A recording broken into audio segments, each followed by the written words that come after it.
नारायणं नमस्कृत्य नरं चैव नरोत्तमं देवीं सरस्वतीं व्यासं ततो जयमुदीरये। जय श्री राधे, जय श्री कृष्ण। आज भी प्रश्नोत्तरी कार्यक्रम में आप सब भक्तों का स्वागत है और साथ ही मैं स्वागत करता हूं आपके प्रश्नों का। हम प्रश्नोत्तरी कार्यक्रम में प्रवेश करें आपके प्रश्नों को लें इससे पूर्व आज होली का उत्सव पूरे भारत में नहीं पूरे विश्व में, और सनातनी ही नहीं और भी जो सनातन धर्म से प्रभावित हैं और पंथ, वो भी होली का उत्सव धूमधाम से मनाने लग गए हैं और अपने सनातन धर्म से प्रभावित होकर के मैं समस्त सनातन धर्मावलंबियों को और सनातन धर्म का सम्मान करने वाले और जो होली का उत्सव मनाए उन सब को होली की बहुत बहुत बधाई देता हूँ और बहुत बहुत साधुवाद, बहुत बहुत आप सबको शुभकामना। ऐसा कोई व्यक्ति नहीं जो आज होली के रंगों में न रंगा हो। होली का त्यौहार प्रेम का त्यौहार है। इसमें समस्त भेदभावों को मिटा करके, समस्त भेदभावों की होली जला करके, एक दिन पहले होली जलाई जाती है और होली जलाने का अर्थ होली मतलब जो बात बीत गई, जो होली उसको जला दो, ख़त्म करो पुरानी बातों को, और पुरानी जो रंजिशें हैं, भेदभाव हैं, वो दीवारों को सबको डाल दो, सबकी होली जला दो। और होली जलाए बिना हम प्रेम के रंगों से ना अपने आप को रंग पाएंगे और ना दूसरे को अपने प्रेम से रंग सकते हैं। तो बीती ताही बिसार दे, आगे की सुधि ले, जो बन आवे सहज में ताही में चित दे। तो होली का अर्थ हो गया जो होली सो होली, उसको जलाओ, अब रंगों का त्यौहार मनाओ। और साहित्यिक भाषा में प्रेम का एक नाम पर्याय रंग भी है। प्रेम का एक पर्याय रंग है। कहते हैं रंग भवन, रंग महल। रंग का मतलब ऐसा महल जहां पूरा परिवार प्रेम से रहता है। और उस रंग महल में किनारे पे एक होता है कोप भवन, जहां पर अपनी बात मनवानी हो, गुस्सा किसी को आया हुआ तो समाज में अपने पूरे महल में उसके गंदे संस्कार न फैलें, एकांत में कमरे में ले जाते हो कोप भवन। बाकी पूरा है रंग भवन, वो है कोप भवन। तो रंग का अर्थ प्रेम भी होता है और लाल रंग को उस प्रेम से हम वो करते हैं, प्रकट करते हैं। इसलिए दिल बनाते हैं, उसमें लाल रंग का बनाते हैं दिल। पीले हरे नीले रंग का नहीं बनाते, लाल रंग का ही बनाते हैं। लाल रंग भी प्रेम का प्रतीक है और रंग कहते हैं प्रेम को। राधा रानी का एक नाम रंगीली है। रंग रंगीली, रंग से रंगीली। कौन से रंग से? प्रेम के रंग से। मीरा ने भी रंग को प्रेम नाम दिया है, प्रेम को रंग नाम दिया है। मीरा का एक पद है श्याम पिया मोरी रंग दे चुनरिया। तो आपने कहा बड़ा सुंदर कि हरी ना रंगाऊं मैं लाल ना रंगाऊं, अर्थात दुनिया के रंग नहीं हमको रंगाने हैं। हरी ना रंगाऊं मैं तो श्याम ना रंगाऊं, अपने ही रंग में रंग दे चुनरिया। और गुरु अर्जुन देव जी भी सुखमनी साहब जी में लिखते हैं रंग के बारे में, ऐसा नाम जपो मन रंगी, नानक पाइए साधु की संगे। कहते अपने मन को रंग करके, ऐसा नाम जपो मन रंगी, मन को रंग करके। किस में रंगना? यहाँ रंग का अर्थ है प्रेम, रंग महल का अर्थ है प्रेम का महल। तो रंग का एक अर्थ प्रेम। तो और ये प्रेम हम लेमन रंग हमारे ऊपर कोई डाले, हम उसके ऊपर रंग डाले। रंग का तो एक वैसी है, मेन तो है प्रेम, क्योंकि दुश्मनों के बीच में होली का त्यौहार नहीं खेला जाता, जिनसे हमारा प्रेम है। तो प्रेम ही आधार है होली के त्यौहार का। और ये प्रेम होगा कब प्रकट? जब गीले शिकवों की हम होली जला दें। होली सो होली जला दो, अब प्रेम के रंगों में अपने आप को रंगो। और हमारा चित्त शुद्ध होगा प्रेम के रंग में रंगने से। स्वयं भी प्रेम के रंग में रंगें, औरों को भी अपने प्रेम के रंग से रंगें। अर्थात प्रेम का व्यवहार करें, प्रेम का ही आदान प्रदान हो, तब स्वर्ग जाने की आवश्यकता नहीं, ये दुनिया ही स्वर्ग बन जाए। तो प्रेम के रंग में सबको रंगना चाहिए। एरी में तो प्रेम दीवानी, मेरा दर्द न जाने कोई है। तो प्रेम तत्व सबसे ऊंचा है। तो ये रंगों का त्यौहार नहीं, ये प्रेम का त्यौहार है। हम सब बातों को भुला करके बीती ताही बिसार दे, आगे की सुधि ले होली का त्यौहार। तो आज सबने होली का उत्सव बड़े धूमधाम से मनाया। पूरे भारत में नहीं, संपूर्ण विश्व में रंगों की धूम थी। बड़ा आनंद पूर्वक सबने होली मनाई। एक बार मैं फिर होली के उत्सव की सबको बहुत बहुत बधाई देता हूँ, शुभकामना करता हूँ। और सबसे प्रसिद्ध तो हमारे ब्रज की होली है। आज के दिन ब्रज में रंगों से तो खेलते खैर हैं, 40 दिन तो खेलते हैं, लेकिन रंगों से भी ज़्यादा आज के दिन कीचड़ की होली करते हैं। कारण क्या? क्योंकि यहाँ की जो ब्रज रज है, ये प्रेमी कृष्ण के चरणों की रज है, प्रेम स्वरूप राधा रानी के चरणों की रज है। ये गोपियाँ जो प्रेमी हैं, दीवानी हैं, उनके चरणों की रज है। ये ग्वाल बाल जो श्री कृष्ण के प्रेम दीवाने, उनके चरणों की रज है। जो ऋषि मुनि गाय बन करके राधा कृष्ण के प्रेम में रंगे, उन गौओं के चरणों की रज है। तो ये ब्रज रज इतनी पवित्र है, इसमें प्रेम की सुगंध है। तो कहते हैं कि और दिन तो सब ब्रजवासी रंगों की होली खेलते हैं, गुलाल की होली, पिचकारियों से होली, लट्ठमार होली, लड्डू मार होली, फूलों की होली। लेकिन आज का दिन जो है दुल्हड़ी का, तो आज रंगों से कम और खेलते हैं कीचड़ से अधिक। और भाव क्या है इसके पीछे? ये प्रेम की भूमि है। ब्रज 84 कोस की भूमि अलौकिक जान, कृपा करे जे लाडली हो तब ही पहचान। तो ये 84 कोस की भूमि प्रेम की भूमि है, और प्रेम यहाँ कण कण में समाया हुआ है। तो यहाँ इस रज से हम होली खेलने, रज का ही गुलाल और रज को जल में मिला दे कीचड़, एक दूसरे पर फेंक के मारते हैं। और एक और होली होती है गांवों में, क्योंकि मैं उस होली को बहुत बार खेला हूँ, वो गोबर की भी होली होती है। गाय के गोबर की, परम पवित्र गाय का गोबर है। तो गाय के गोबर से भी यहाँ होली खेल, लेकिन वो आज के दिन हर रोज नहीं, हर रोज खेलते हैं रंगों से, पिचकारियों से, गुलाल आदि से। लेकिन ब्रज रज और गोबर ये बड़े पवित्र हैं। गाय तो कहीं की भी हो, पवित्र गोबर है। इसलिए पहले ज़माने में घर के शुद्धिकरण हम करते थे, गौ का गोबर लीपते थे। गौ का गोबर मल नहीं होता, परम पवित्र भगवती लक्ष्मी का निवास होता है। और गौमूत्र में भगवती गंगा जी का निवास है। जितनी पवित्र गंगा जी है, उतनी पवित्र गौमूत्र है। इसलिए हम गौमूत्र घर में छिड़कते हैं। मृत्यु के समय किसी के मुख में गंगा जल यदि ना हो तो गौमूत्र ही डाल दो, यमदूत छू नहीं पाते, इतनी महिमा गौमूत्र की है। तो आज के दिन गोबर से भी होली खेलते हैं, ब्रज रज से होली खेलते हैं। बड़ा हमने बहुत, जब मैं बरसाना रहा हूँ और 12 साल तक बहुत बार हमने ब्रजवासियों के साथ में कीचड़ की होली, गोबर की होली खूब आनंद से खेली है। तो एक बार फिर सबको होली की बहुत बहुत बधाई, शुभकामना। आओ प्रश्नोत्तरी कार्यक्रम में प्रवेश करते हैं। आपका आज का प्रश्न है प्रथम, जो कल रह गया था। कल का प्रश्न था कि हनुमान चालीसा में पंक्ति आती है कि जय जय जय हनुमान गोसाई कृपा करो गुरुदेव की नाई। इस पंक्ति का क्या अर्थ है? इसका उत्तर हमने कल विस्तार से दिया था, और जो नहीं सुन पाए तो वो सुन सकते हैं।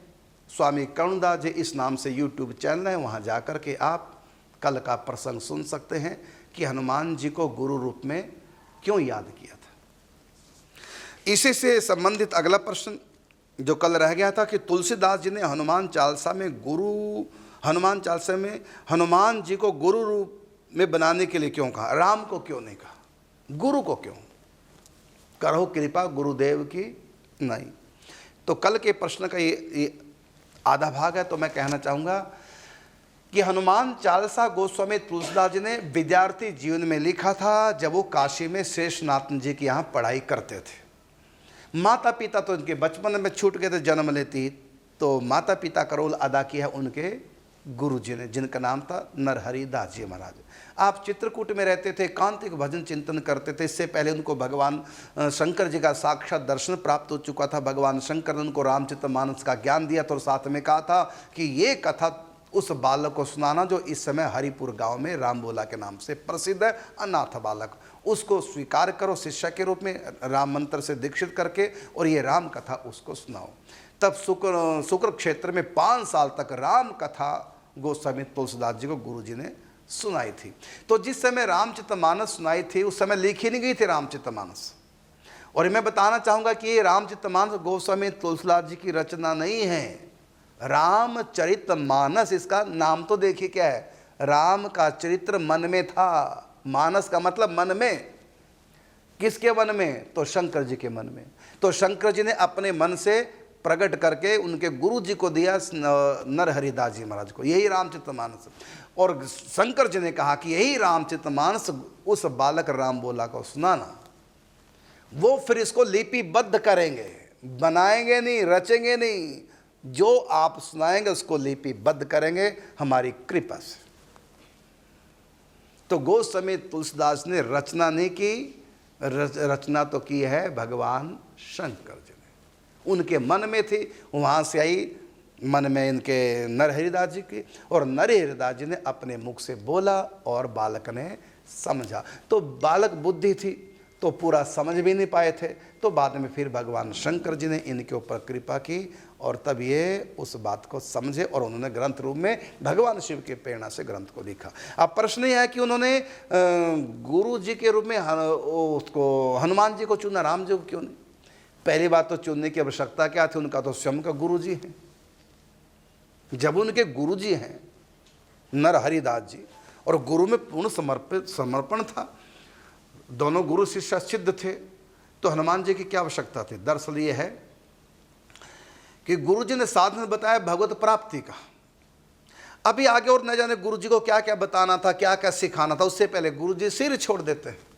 और जब गुरु जी ने इनको साधना बताई और रामचरितमानस की कथा सुनाई, तो उस समय बताया कि हनुमान जी ने विभीषण को, उससे पहले सुग्रीव को राम जी से मिलवाया।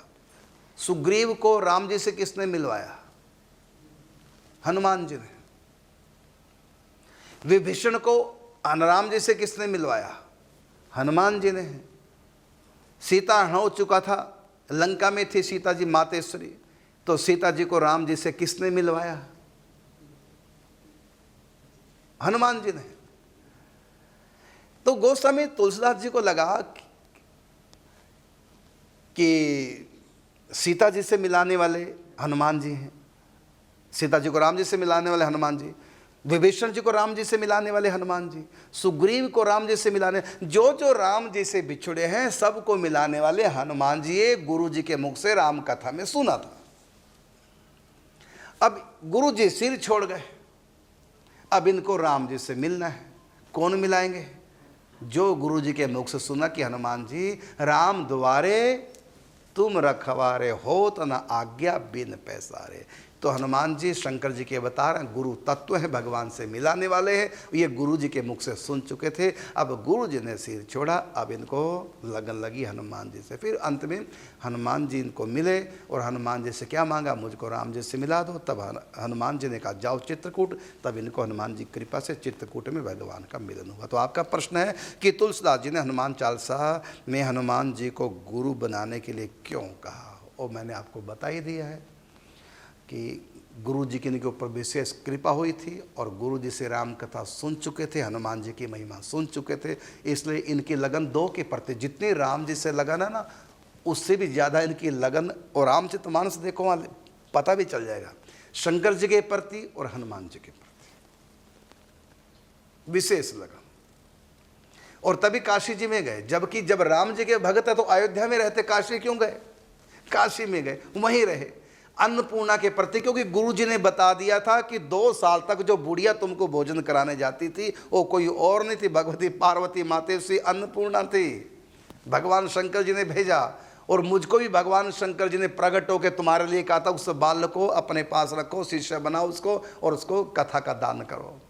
तो समझ चुके थे गुरु जी के मुख से शंकर जी की मेरे ऊपर कृपा हुई परोक्ष में, और साथ में मातेश्री पार्वती ने 2 साल तक मुझको अपने हाथों से भोजन कराया।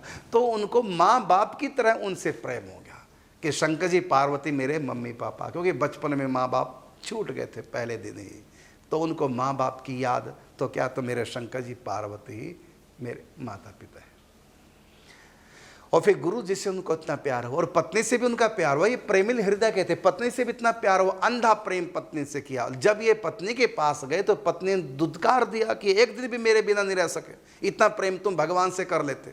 तब उनको लगा कि इतना प्रेम भगवान से, अब मैं भगवान से करूँगा। काम ही नारी प्यार जिमी, क्योंकि उनके अनुभव है कि जैसे कामी कामनी से प्रेम करता है, काम ही नारी प्यार जिमी, लोभ ही प्रिय जिमी दाम, तिमि रघुनाथ निरंतर प्रिया लागहु मोहि राम।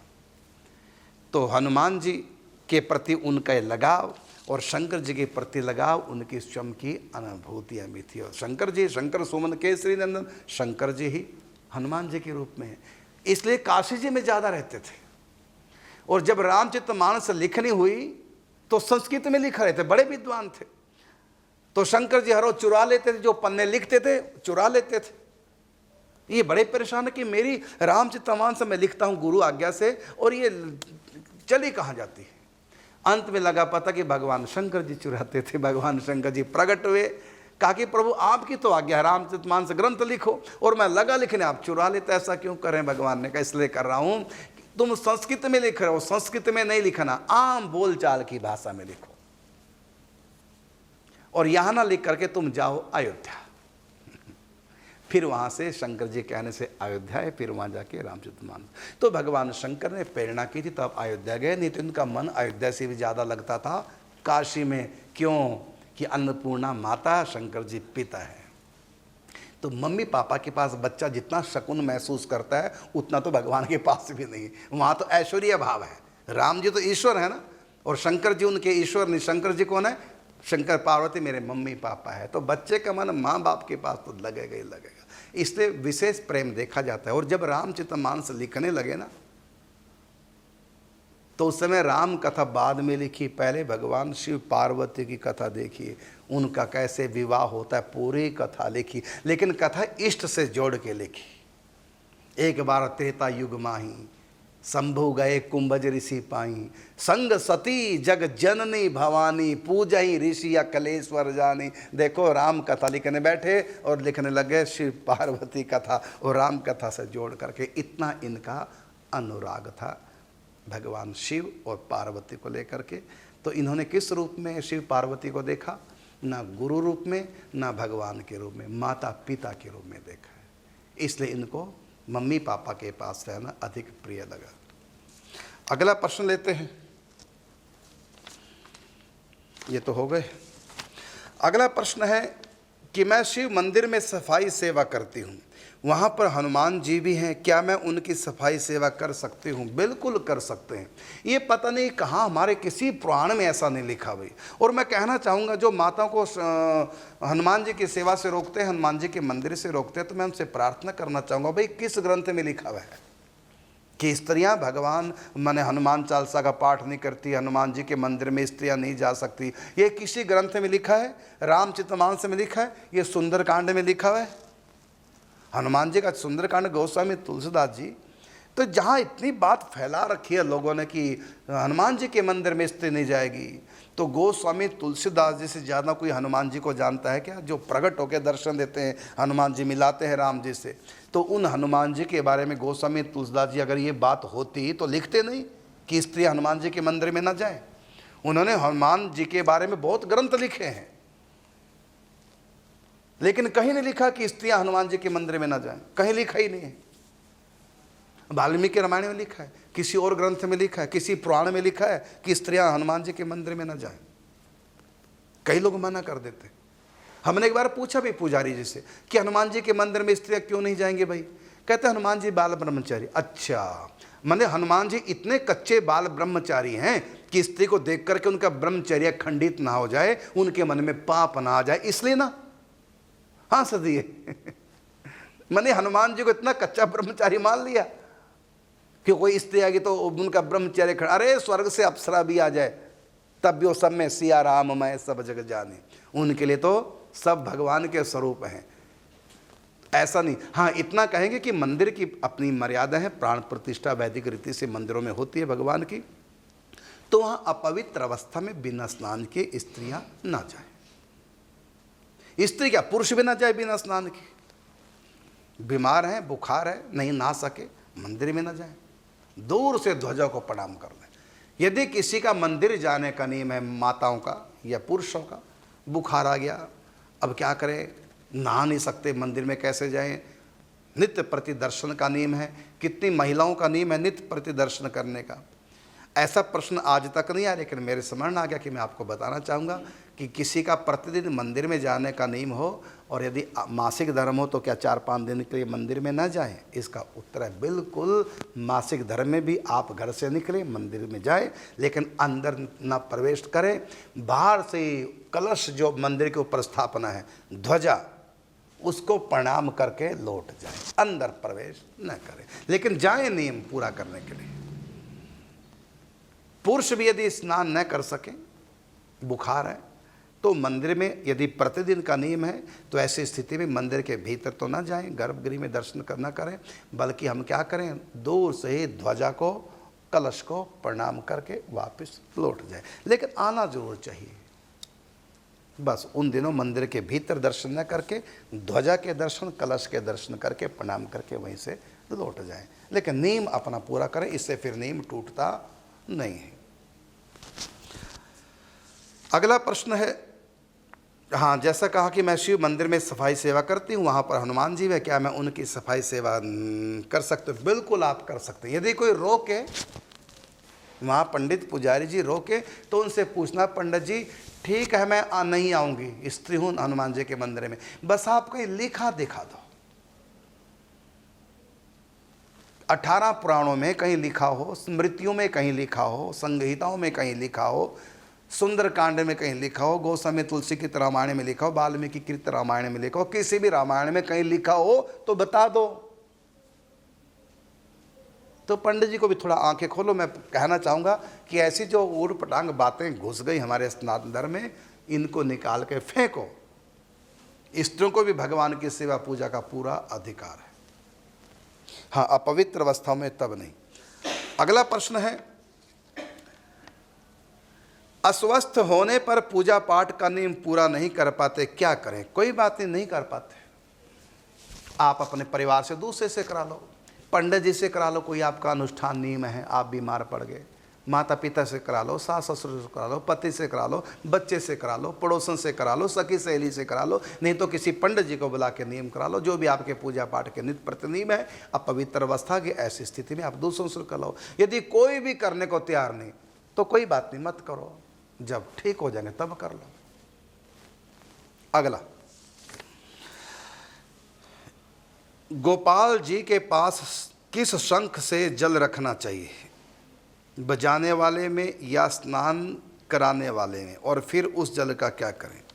गोपाल जी के पास शंख में जल रखते क्यों है? रखने क्या जरूरत है? आप लोटे में रखो ना। हाँ, जो आरती करते हैं हम शंख से, वो अलग बात है, उसमें जल डाल के फिर आरती की जाती है, लेकिन हम शंख में जल भर के रखे तो आप लोटे में रखो, झारी में रखो। हाँ, आरती के समय जो हम जल रखते हैं वो तो रखना ही चाहिए, उससे फिर आरती होती है भगवान की। 5 तत्वों से भगवान की आरती होती है, मिट्टी, जल, अग्नि, वायु और आकाश। जहाँ तक प्रचलन है केवल अग्नि से आरती करना, जबकि भगवान की आरती 5 तत्वों से होता है, मिट्टी, जल, अग्नि, वायु और आकाश। तो मिट्टी से कैसे आरती होगी? जो हम तौलिया रखते हैं, रुमाल रख देते हैं, कपड़ा ले लेते हैं, उससे फिर आरती करते हैं भगवान की। ये मिट्टी तत्व हो गया। मिट्टी, जल, जल शंख में जल डाल के फिर भगवान पे वार आ जाता है, फिर सब पे छिड़कते हैं, ये जल से आरती। मिट्टी, जल, अग्नि, अग्नि से तो करते हैं आरती, 1 दीपक की, 3 की, 5 की, विषम संख्या में। मिट्टी, जल, अग्नि, फिर वायु, हवा से भी आरती कैसे करते हैं? चंवर को ढुलाते हैं, हवा करते हैं, चंवर से आरती के समय करते हैं, चंवर से हवा। मिट्टी, जल, अग्नि, वायु और आकाश। आकाश का गुण है शब्द, हम घंटे घड़ियाल बजाते हैं, ये आकाश शब्द, आकाश का गुण शब्द है। तो हम घंटे घड़ियाल बजाते हैं या शंख बजाते हैं, तो ये हो गया आकाश तत्व की आरती, आकाश तत्व से। तो गोपाल जी के पास किस शंख से में जल रखना चाहिए? बजाने वाले में या स्नान करने वाले से? जिससे स्नान कराते हैं उससे जल, आरती अलग रखो, उसके लिए आरती के लिए जल वाला शंख स्पेशल, बजाने वाले से नहीं। अगला, ये भी हो गए।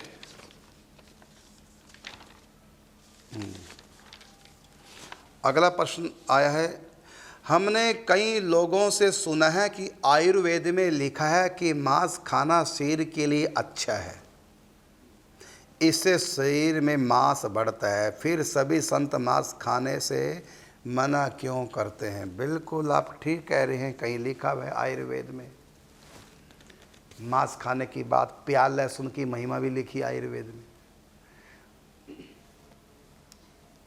अब इसका उत्तर सुनो क्या है। आयुर्वेद भगवान को प्राप्त करने का उपाय नहीं बताता, वो शरीर को लेकर डॉक्टर तो वो बताएंगे शरीर जिससे तंदुरुस्त रहे। डॉक्टर को संत थोड़ी वो बताएंगे कि प्याले से खाना, भगवान से मिलना, भजन करो, चिंतन करो, ये डॉक्टर काम थोड़ी। डॉक्टर का काम है केवल शरीर कैसे तंदुरुस्त रहे। वो तो मछली का कहेगा मछली खाओ, ये खाओ, अंडे खाओ, वो अपन जगह ठीक है रहा, क्योंकि शरीर का डॉक्टर है, वो मन का आत्मा का नहीं है। मन कैसे शांत रहे, मन कैसे भगवान में लगाए, ये उसने इस पर कोई वो नहीं किया है PhD, वो शरीर को लेकर है। तो आयुर्वेद भी भगवान की भक्ति करना नहीं सिखाएगा, आयुर्वेद शरीर को तंदुरुस्त कैसे रखना ये सिखाएगा। भगवान से कौन मिलेगा? भगवान के धाम में तुम आत्मा जाओगे कि ये तुम्हारा शरीर जाएगा? जितना मर्जी बढ़िया बना लो, शमशान में राख बन जानी है, ये शरीर नहीं जाएगा भगवान के घर में। भगवान के घर में क्या जाएगा? मन, आत्मा।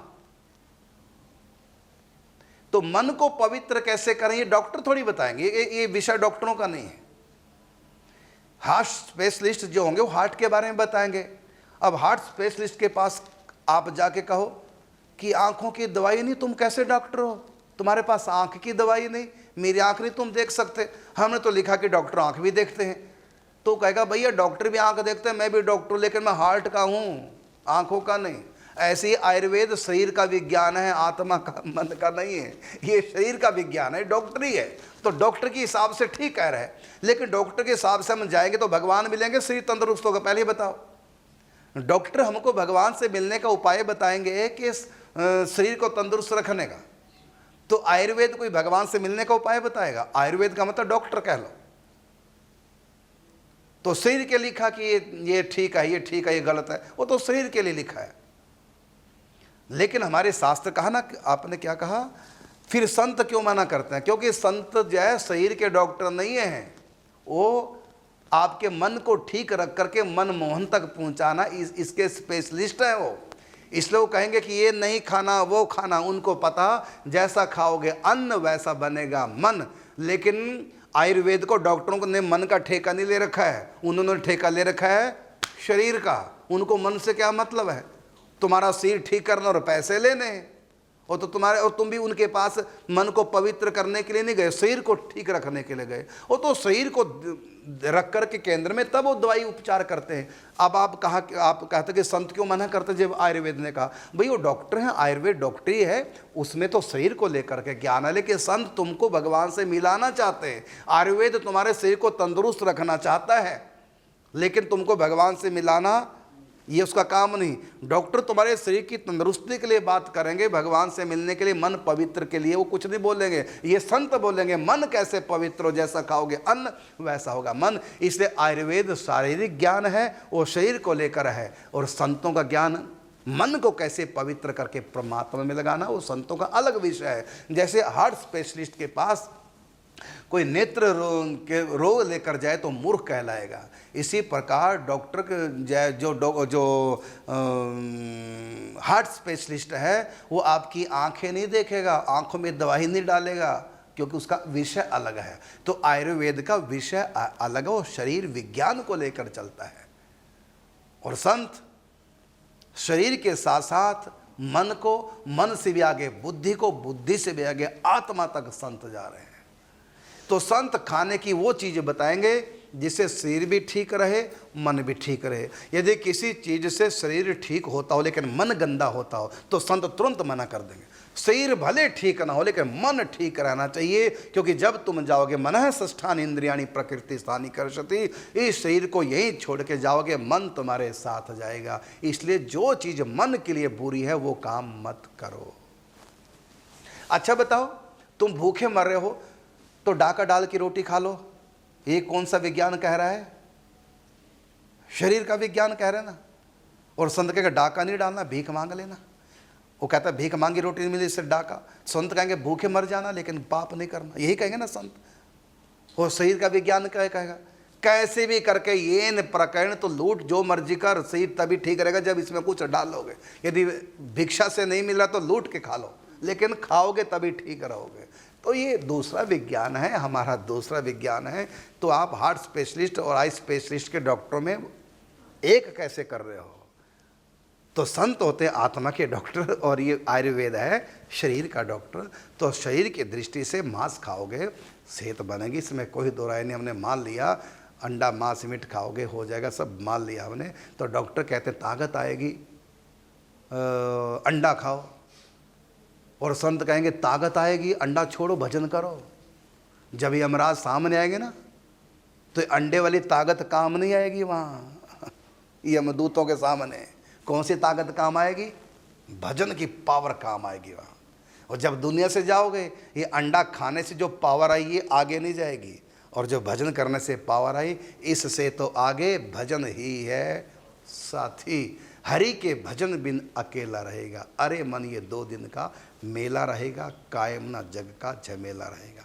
तो आयुर्वेद भी हमारा ही ग्रंथ है, लेकिन इसमें जो प्याज लहसुन की हाँ कर दी और संत वैष्णव मना करते हैं, इसलिए क्योंकि भले आयुर्वेद हमारे शास्त्र ग्रंथ है लेकिन वो शरीर के विज्ञान के आधार पर है, मन और परमात्मा को लेकर के वो कुछ बोलता नहीं।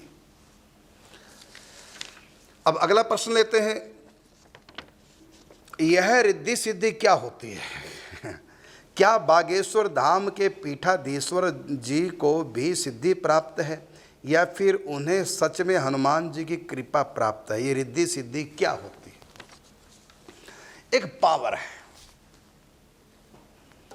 जब नेट नहीं था दुनिया में तब भी पावर थी लेकिन जानकारी नहीं थी।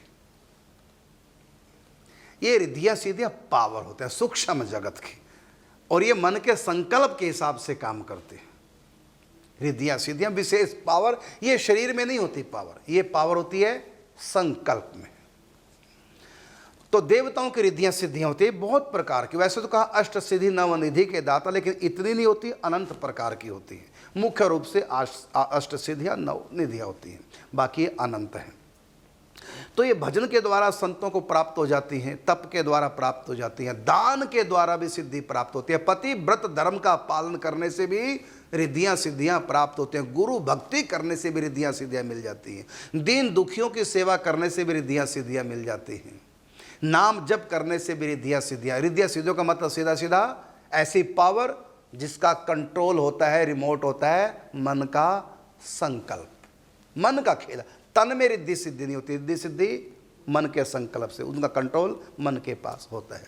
तो रिद्धियां सिद्धियां, इनमें कई बातें मैं बताना चाहूँगा।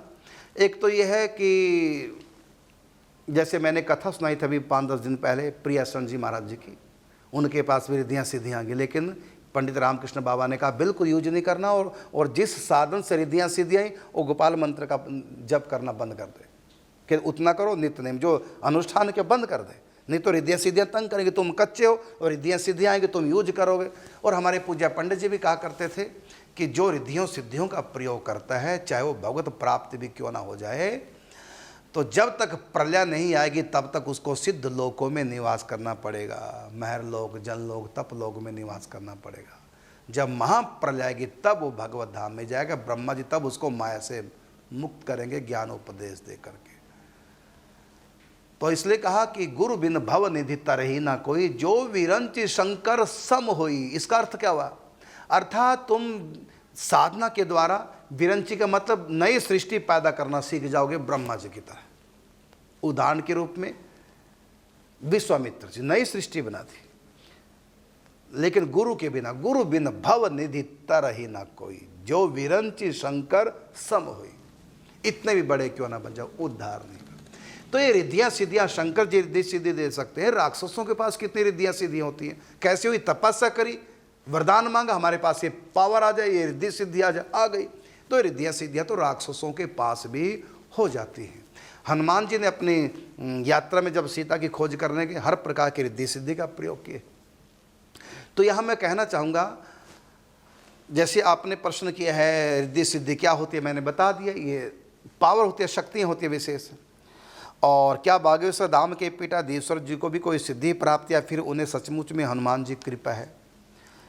तो ये है उनके गुरु जी का आशीर्वाद। जैसा कि उससे हम अपने मुख से कई बार कहते हैं सन्यासी बाबा की कृपा हुई है किसी संत के ऊपर, उस संत की कृपा हुई है इनके ऊपर। तो एक कृपा भी हो सकती है या उनके स्वयं की सिद्धि तो नहीं होगी, क्योंकि स्वयं की सिद्धि होती तो ये ना कहते कि वो कि ये तो हमारे सन्यासी भी ऐसे करते थे, सन्यासी बाबा ऐसे किया करते थे, ऐसी दरबार लगाते थे। उनके बाद फिर कोई और संत उस गद्दी पे वो भी यही दरबार लगाते, वही मैं लगा रहा हूँ। ये तो परंपरा से प्राप्त विद्या है, उनकी अपनी नहीं है। और फिर गुरु आज्ञा से कर रहे हैं।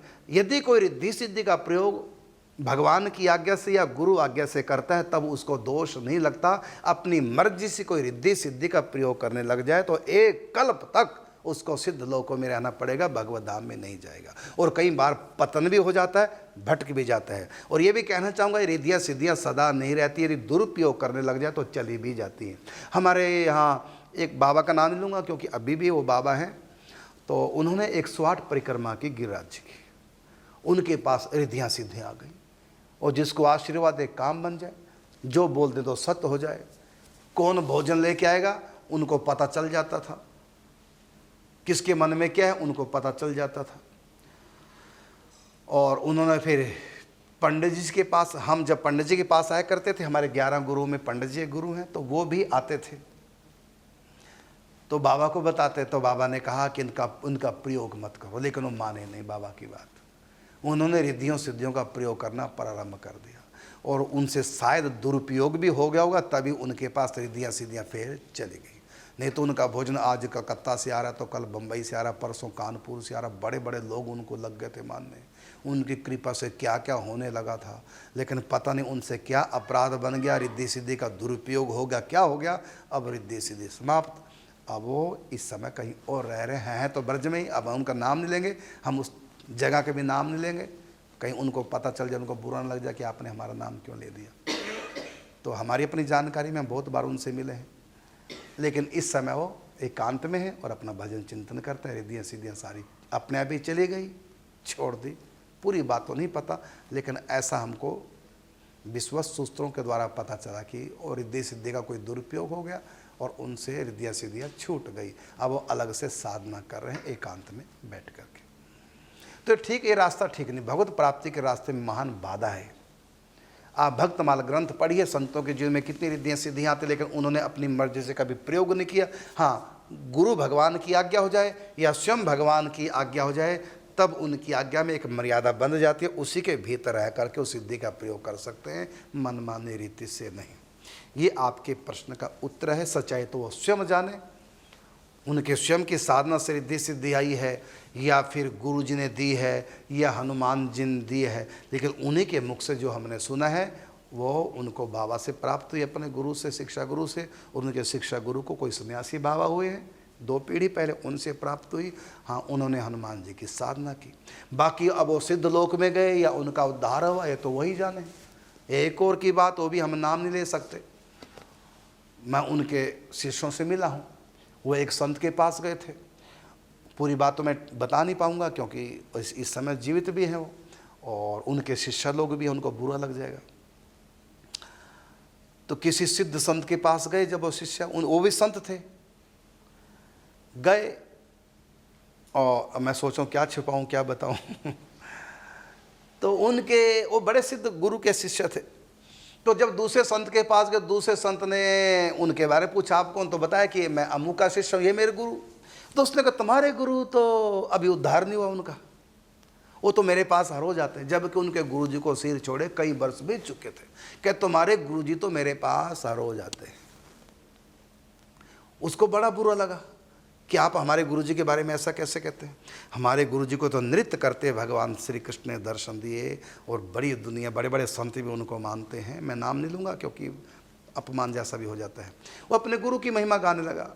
तो संत ने कहा कि महाराज आप जो कह रहे हैं बिल्कुल सत्य है, आपके गुरु को भगवत प्राप्ति हो चुकी है, लेकिन फिर भी वो भगवत धाम में नहीं गए। बल्कि हमारे साथ कल हमारे गुरु भाई बैठे थे, उस समय मैं फिरोजपुर था जब उन्होंने सिर छोड़ा, 1987 में सिर छोड़ा था। उनके गुरुजी ने। तो उनकी अंत्येष्टि में वो आए थे फिरोजपुर से। खैर चलो, तो उन्होंने कहा कि आपके गुरु जब भी मुक्त नहीं हुए हैं, मेरे पास हर हो जाते हैं।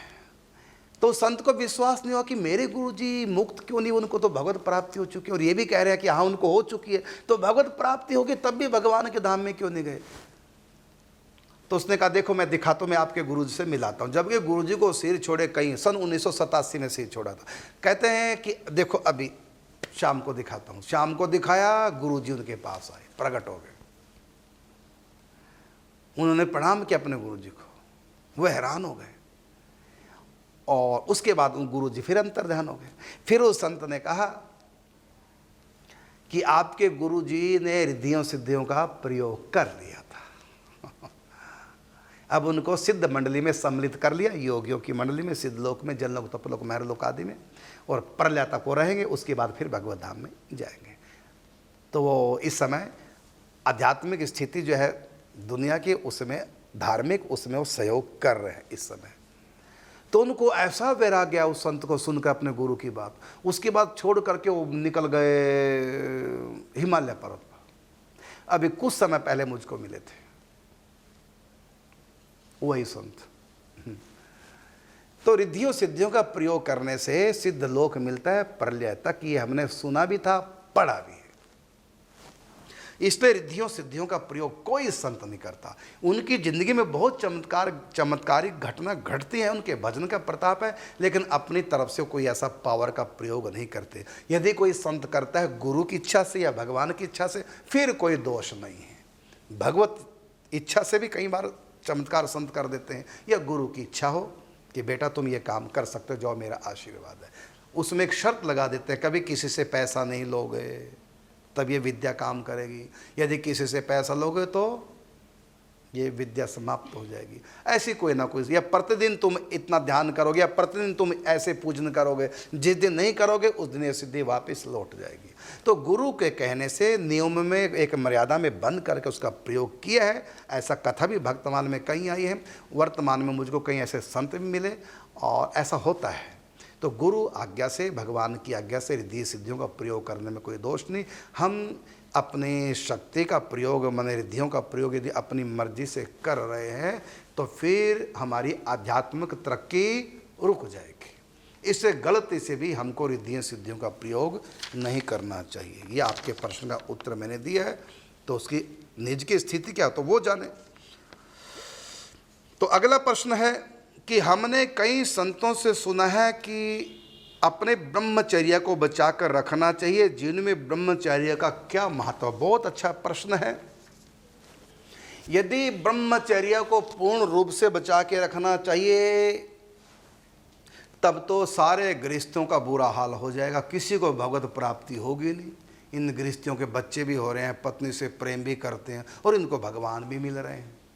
भक्तमाल कथा उठा के देखो, कुम्भमंदास जी के 7 संतानें हुई, इसका मतलब ब्रह्मचारी जी नहीं थे, और उनकी गोद में ठाकुर जी खेल रहे हैं। गोस्वामी विठनाथ जी महाराज, उनके 7 पुत्र हुए, और उनके गोद में ठाकुर जी खेल रहे हैं।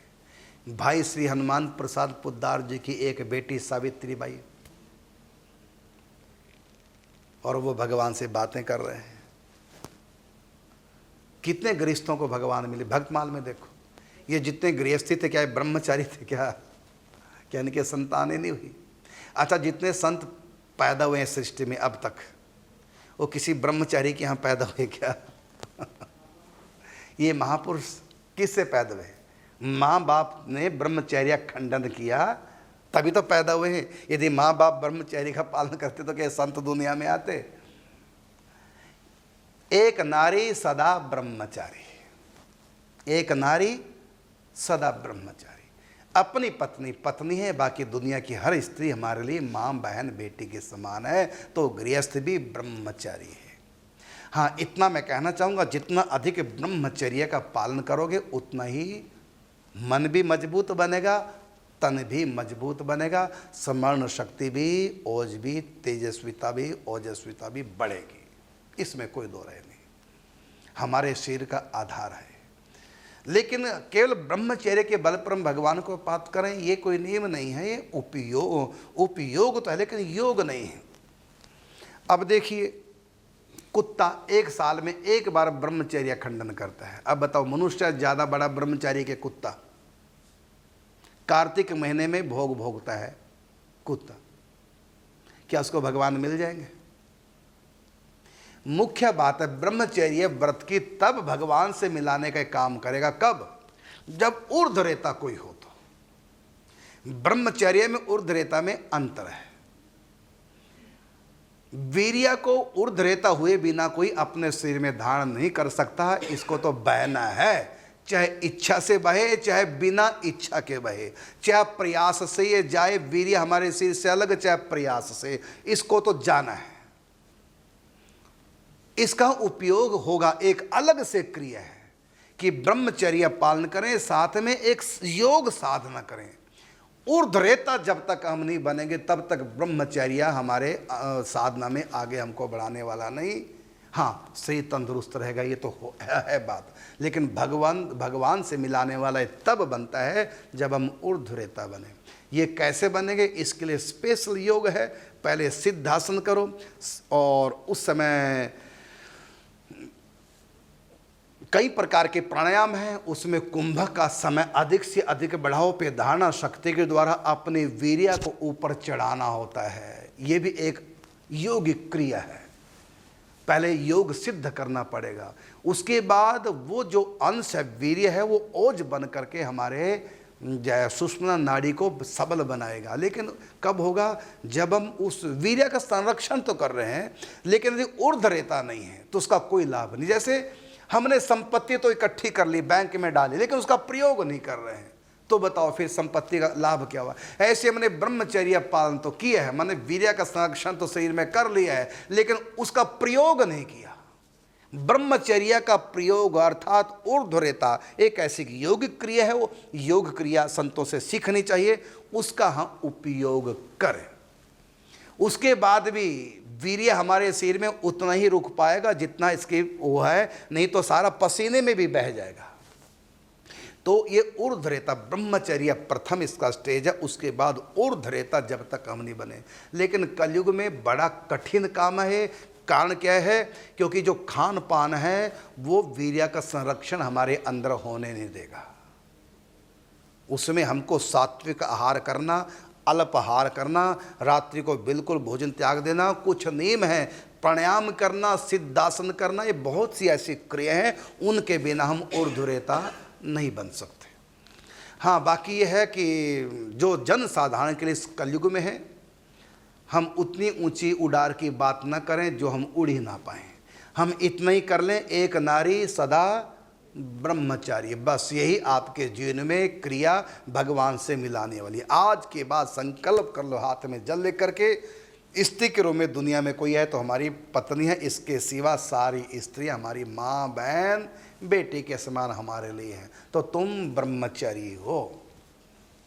अगर अपनी पत्नी से भी तुम परहेज करना चाहोगे तो कोई लाभ नहीं ब्रह्मचर्य का होगा। क्यों नहीं लाभ होगा? क्योंकि उसके आगे की जो वह है, उस वीर्य को अपने भीतर से किस प्रकार से प्रयोग करना, वो तो विधि आई नहीं है। अर्थात हमने पैसा कमा करके तिजोरी में डाल दिया या धरती में गाड़ दिया पैसा कमा करके, लेकिन उपयोग नहीं किया, कंजूसी उपयोग नहीं किया। अब बताओ उस पैसे का कमाने का क्या लाभ? अभी इकट्ठा भी कर ले, लाभ हुआ क्या जब उससे कुछ सुख ही नहीं ले रहे हैं? तो हमने ब्रह्मचर्य पालन करके एक सीमा, वो एक सीमा, उससे ज़्यादा नहीं, उसमें हमने कुछ कर भी लिया, लेकिन यदि ऊर्ध्वरेता नहीं बने तो आध्यात्मिक तरक्की नहीं होगी। हाँ, शरीर की तंदुरुस्ती तो जरूर हो जाएगी। इसलिए हमको ब्रह्मचर्य के साथ साथ और भी कुछ योगिक क्रियाएँ सीख करके उसका इस्तेमाल भी करना भगवान के भक्ति के लिए, मन को सूक्ष्मतर करने के लिए, और नहीं तो कोई लाभ नहीं। हाँ, इतना तो मैं कहना चाहूँगा कि बस जितना हो सके अपने जीवन में, जैसे हम लोग सन्यासी हैं, संत हैं, हमारे लिए तो दुनिया की हर स्त्री माँ, बहन, बेटी के समान है। और जो गृहस्थ है, बस पत्नी उनकी पत्नी है। यदि आपको संयम भी करना है तो उतना कीजिए जितना दोनों की सलाह हो। यदि दोनों की सलाह नहीं, केवल आपकी अकेले की सलाह है, तो आपको भगवतन शरीर तो क्या तंदुरुस्त होगा, उल्टा आप बीमार पड़ जाएंगे। कैसे बीमार पड़ेंगे? ट्यूनिंग परस्पर नहीं हुई, पत्नी की इच्छा है और आप संयमी बनना चाह रहे हैं, ऐसी स्थिति में पत्नी मानसिक रोगी हो जाएगी, बीमार पड़ेगी, कलेश भी हो सकते हैं, लड़ाई झगड़ा होंगे, स्वभाव में विकृति होगी, वो आपसे उल्टा आचरण करने लग जाएगी और यहाँ तक कि पथ भ्रष्ट भी हो सकती है, चरित्रहीन भी हो सकती है। बताओ, ऐसे ब्रह्मचर्य पालन करने से आपने क्या किया? अपनी पत्नी का बेड़ा गर्क किया और उसका बेड़ा गर्क होने से आप भी परेशान हो गए, कलेश हुआ घर में, चरित्रहीना वो हो गई, इमोशनली टॉर्चर आपको करती है, तो क्या आप भजन करेंगे? इससे अच्छा तो यह है कि प्रेम से पति पत्नी दोनों की सुलह शांति में हो, जो भी हो, अकेले मनमानी रीति से नहीं तो घर नरक बन जाएगा। और फिर ब्रह्मचर्य पत्नी के साथ प्रेम करे, कोई पाप थोड़ी है। यदि ब्रह्मचर्य खंडित करना, पत्नी से प्रेम करना यदि पाप है तो फिर शादी करना पाप होना चाहिए ना। हमारे 16 संस्कार में एक विवाह संस्कार है, इसलिए आप कर सकते हैं, विवाह कीजिए। आपके माता पिता ने अपना ब्रह्मचर्य खंडित किया, तभी तो तुम पैदा हो गए हो, तभी तो संत भी पैदा हुए इनके यहाँ। कोई बुरा नहीं है, बुरा तो है जब हम पर स्त्री गामी बनते हैं, तब ये बुरा है। जिस धन को हम लोग माया कहते हैं, इसी धन ने आश्रम बनाया है, इसी धन ने हॉस्पिटल बनाया है, इसी धन ने 108 कुटिया बनाई, यही धन संतों की सेवा करेगा। कर्ण ने इसी धन का दान करके भगवान श्री कृष्ण की मरते समय प्राप्ति कर ली, राजा बलि ने इसी धन का दान करके भगवान को अपने बस में कर लिया। जो धन हमको भगवान से दूर ले जाता है, यही धन हमको भगवान के पास भी पहुंचा देता है, धन वही है। इसी प्रकार जो ब्रह्मचर्य पालन करने से हमारा शरीर तंदुरुस्त बनेगा, उसी ब्रह्मचर्य पालन करने से हमारा शरीर रोगी भी हो सकता है। कैसे? घर में कलेश। इसलिए यदि किसी बात की आपने महिमा सुन ली है तो सुन तो लो महिमा, लेकिन अंधे मत बनो। आप परिस्थितियों को देखो, उसके बाद ही आप निर्णय में पहुंचो। क्योंकि जिसने भी ये प्रश्न किया, इसका मतलब वो ब्रह्मचर्य का पालन करना चाहता होगा, तो अच्छी बात है। यदि आप गृहस्थ नहीं है, आप पूर्ण ब्रह्मचर्य का पालन कर सकते हैं और उसमें कुछ यौगिक क्रियाएं भी सीख सकते हैं। और सबसे पहले तो ब्रह्मचर्य का पालन करने के लिए सिद्धासन लगाना सीखिए। सिद्धासन लगाएंगे तभी आप अपनी इंद्रियों पे कंट्रोल कर पाएंगे। और शिष्ण इंद्रिय को कंट्रोल करने से पहले हमको रसन इंद्रिय कंट्रोल करनी पड़ेगी। कहा कि घास फूस जे खात हैं, घास पात जे खात हैं, तीन ही सतावे काम, और हलवा पूरी जो खात हैं तीन की जाने राम। तो बड़ा पवित्र आहार, रात्रि को भोजन नहीं करना चाहिए, जो ब्रह्मचर्य का पालन करना चाहिए। और उसको किस आसन पर बैठ के भक्ति करनी है? सिद्धासन पर। संतों से सिद्धासन सीख लीजिए। आपने पूछा कि हमने कई संतों से सुना कि अपने ब्रह्मचर्य को बचा के रखना चाहिए, जिनमें ब्रह्मचर्य का क्या महत्व। मैंने बताया दोनों प्रकार का महत्व है, शरीर को लेकर भी, आत्मा को लेकर भी। साधना में भी ये सहयोगी होगा और शरीर को भी हमारे तंदुरुस्त करेगा, दोनों में लाभ है। अगला प्रश्न, आश्रम कुटी मठ में क्या अंतर है? कोई अंतर नहीं, भाषा का अंतर है, सब पर्याय है। आश्रम कहिए, कुटी कहिए, मठ कहिए, और इसमें डेरा भी कह दो। हमारे पंजाब में डेरा कहते हैं, हमारे ब्रज में तीर्थों में आश्रम कहते हैं, और कई जगह संतों की कुटिया तो कुटी कह देते हैं, और कोई जगह मठ भी कह देते हैं। प्रश्न है अगला, क्या गौतम बुद्ध भगवान विष्णु के अवतार हैं या नहीं? तो बिल्कुल 24 अवतारों में एक अवतार बुद्ध भगवान का अवतार है। अगला प्रश्न है, हमने गुरु बनाया है लेकिन उनको लेकर हमारे मन में दुविधा है, क्या हम दूसरे गुरु बना सकते हैं? बिल्कुल, दूसरे तीसरे चौथे पांचवें लाइन लगाते जाइए, बहुत बढ़िया। ये प्रश्न हो गया कि मेरे पति में मुझको कुछ दुविधा लग रही है। अब ऐसे नलायक को लेकर मैं क्या पति व्रत धर्म का पालन करूं? तो क्या मैं पतिव्रता बन सकती हूं? मैंने पतिव्रत धर्म के पालन के लिए क्या मैं दूसरा पति कर सकती हूं? बताइए, पतिव्रत धर्म का पालन करने के लिए क्या मैं दूसरा पति कर सकती हूं? क्योंकि इसमें डाउट लग रहा है। अच्छा बताओ, पतिव्रता नारी का उद्धार हो जाता कि नहीं? बोलिए, पतिव्रता नारी के बस में भगवान हो जाते हैं कि नहीं? उद्धार हो जाता है कि नहीं? हो जाता है। अब ये और बताइए कि पति उसका उद्धार करता है कि उसका पति पर धर्म उद्धार करता है? कौन उद्धार करता है? वो पति उद्धार करेगा कि उसका पति व्रत धर्म उद्धार करेगा? पति व्रत धर्म उद्धार करेगा। इसी प्रकार गुरु तुम्हारा उद्धार नहीं करेंगे, तुम्हारी गुरु निष्ठा तुम्हारा उद्धार करेगी। गुरु जी ने क्या कहा? यही तो कहा कि पापों से बचो, यही तो कहा कि नाम जाप करो, ये मंत्र जाप करो, यही तो कहा कि एकादशी व्रत करो। अब करो ना, फिर कौन मना करता है? और तुम्हारे करने से, गुरु ने जो कहा वो करने से तुम्हारा उद्धार गारंटी मैं ले रहा हूं। क्यों बदलने की कोशिश करते हो? जब गुरु ने जो नाम दिया, जो साधना बताई गुरु जी ने, कीजिए। हाँ, कृपा के बिना उद्धार नहीं होगा, तो गुरु जी तुम्हारे कृपा नहीं कर सकते, माले साधारण है, तो गुरु जी के भी तो कोई गुरु जी है ना भाई। तुम्हारा नालायक बाप शराबित बर्बाद हो गया है, तो जरूरी नहीं कि तुम्हारी भी जिंदगी बर्बाद होगी। तुम्हारा दादा तो बैठा ना, तुम अच्छे बन जाओ।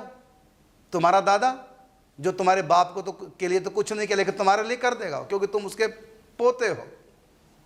इसी प्रकार तुम्हारा गुरु अगर तुम्हारे लायक तुमको लग रहा नहीं है, लेकिन तब भी गुरु का दिया हुआ मंत्र साधना करो, क्योंकि यदि गुरु जी की कृपा हमारे ऊपर नहीं तो गुरु जी की तो हो ही जाएगी। फिर उनका गुरु, ये मंत्र भगवान से प्रारंभ हुआ है, सब आपकी सहायता करने को तैयार हो जाएंगे।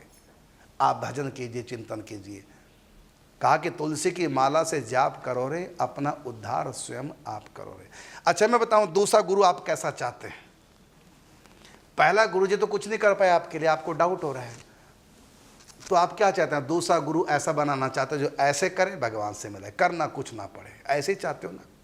क्योंकि पहला गुरु जो तो कुछ कर नहीं रहा, दूसरा गुरु ऐसे ही चाहिए जो ऐसा करे और काम बन जाए।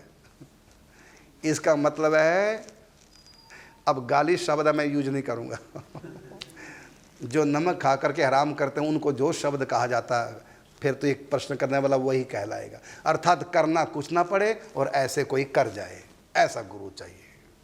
तो ऐसे लोगों को चाहे भगवान भी गुरु बन के आए तब भी उनका कल्याण नहीं है, क्योंकि जो करना कुछ नहीं चाहते, वो कहते कृपा से होगा, गुरु जी कृपा कर दे हो जाएगा, और हमको कुछ करना पड़े। अरे गुरु जी अपना काम करेंगे, गुरु जी नहीं करेंगे, दादा गुरु कर देगा, दादा गुरु ने उसका परदादा गुरु तुम्हारे लिए कर जाएगा। तो भजन तो कर जहाँ पर हो। गुरु जी ने जो नाम जी दिया, साधना बताई, कीजिए। हजारों संत आपका सहयोग करने को तैयार हो जाएंगे। भजन करे पाताल में प्रगट होत आकाश, दाबी दूबी ना दबे कस्तूरी की बास। आप पाताल में छिपकर भी भजन करेंगे तो आकाश तक खबर पहुंच जाती है। सिद्ध लोक के संत भी आपके अनुकूल होने लग जाते हैं। सब संत आपके ऊपर कृपा करेंगे। यदि आपके गुरुजी भी नहीं कर पाए और संत तैयार है, लेकिन कब? जब आप गुरु प्रदत्त साधना करेंगे। इसलिए हम तो ये कहेंगे बदलने की आवश्यकता नहीं है, लेकिन कहीं ज़्यादा ही गड़बड़ आपको लग रहा है तो कोई बात नहीं, फिर दूसरे बना लो भाई। लेकिन पति कैसा भी क्यों ना हो, पतिव्रता का कल्याण उसके पातिव्रत धर्म से होगा, पति से नहीं होगा। इसी प्रकार तुम तो अपना देखो, तुम सद शिष्य हो कि नहीं हो। अब तुमको तलाश तो सदगुरु की है, लेकिन स्वयं सद शिष्य नहीं है। सीता जैसी बहू तो चाहते हैं, लेकिन आज हम कौशल्या जैसी सास नहीं बनना चाहते। राम जैसा पति तो चाहते हैं, लेकिन सीता जैसी पत्नी नहीं बनना चाहते। भरत जैसा, लक्ष्मण जैसा भाई तो चाहते हैं, लेकिन स्वयं राम जैसा बनना नहीं चाहते। हम गुरु तो ऐसा चाहते हैं कि ऐसा करे भगवान मिल जाए। तो ठीक है, गुरु तो ऐसे बहुत मिल जाएंगे, लेकिन तुम्हारी झोली है, तुम्हारे पास पात्रता है जो उनकी कृपा को तुम। अब मैं मोबाइल से तुम्हारे पास मैसेज भेजूं, अगर तुम्हारा स्विच ऑफ है तो मेरा मैसेज जाएगा क्या?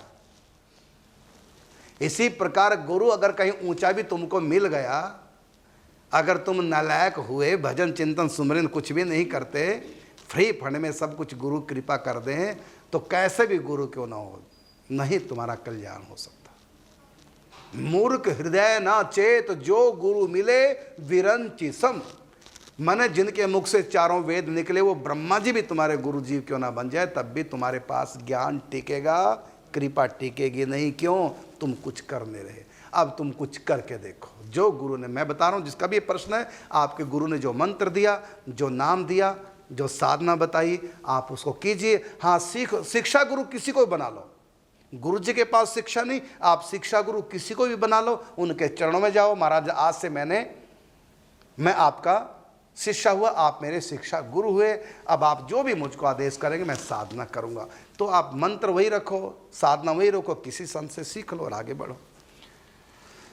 समय हो चुका है, हमारे पास अब समय नहीं है। अब आपको हम मिलेंगे कल ईश्वर एवं निम्बारक टीवी पर। तब तक के लिए आपसे चाहेंगे आज्ञा। जय श्री राधे, जय श्री कृष्ण।